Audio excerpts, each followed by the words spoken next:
Il y a un autre point aussi, puisqu'on est dans le sujet des élections, l'autre partie de l'opposition, les journaux québécois, ont écrit un article en fin de semaine, c'était dimanche, gros titre, pas de masque pour Éric Duhaime dans une RPA.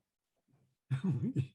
Ça, c'est le gros titre, là, scandale. Éric Duhaime est là, pas de masque. Puis là, après ça, ça dit Éric Duhaime a dû défendre sa décision de ne pas porter de masque.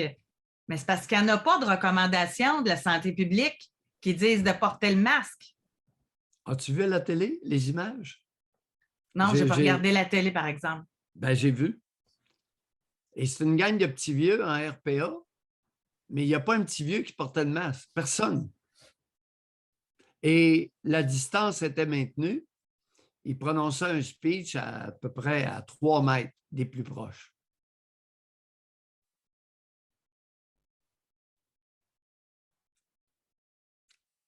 On est proche de la fake news. J'ai vu les images. J'ai vu les images. Et dans l'article, on nous dit que dans cette RPA-là, le port du masque n'est pas requis. Non, mais ça n'a pas de bon sens, cette nouvelle-là. Non, elle est bonne. Elle est truculente. C'est pas tendancieux, ça, là. Ça, dans un cours de journalisme, là, j'espère que ça va être enseigné, là. Que l'exemple va être démontré. Hey!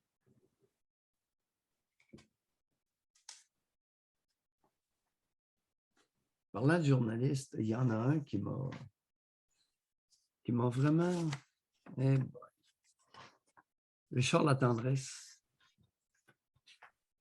Richard Latendresse, c'est un journaliste réputé, reconnu, connu. Et dimanche matin, il a écrit un article. Je ne sais pas si c'est lui qui a choisi le titre. Ah oui, je l'ai vu. Un dernier adieu à sa futile majesté. Futile est entre guillemets. Méchant, ça. C'est pas du journalisme.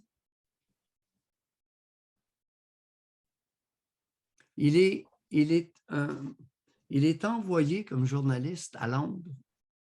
Toutes ses dépenses sont payées pour aller vomir sur l'objet de son reportage. Comportement indigne, cher Richard. Comportement indigne. Rapporte-nous les faits. Ton opinion sur la monarchie fera partie d'un débat. Et ce n'est pas toi qui vas débattre, tu es un journaliste. Tu n'es pas un leader d'opinion. Que tu considères futile ou pas, Élisabeth II, je m'en contrefous.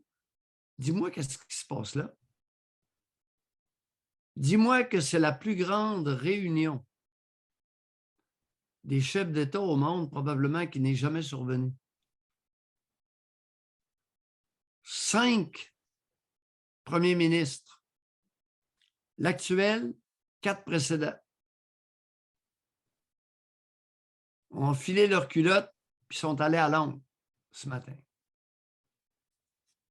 Jean Chrétien, Paul Martin, Kim Campbell, Harper et Trudeau, l'actuel premier ministre. Je les ai vus sur une photo, c'est-à-dire sur une prise de caméra. Ils ont été filmés ensemble. C'est la plus grande réunion internationale de chefs d'État, peut-être que je me trompe, de tous les temps. Il n'y en a jamais eu comme ça. Ça ressemble à ça, hein? Veux-tu bien me dire qu'est-ce que cette vieille bonne femme-là de 96 ans a? Qu'est-ce qu'elle a que les autres n'ont pas?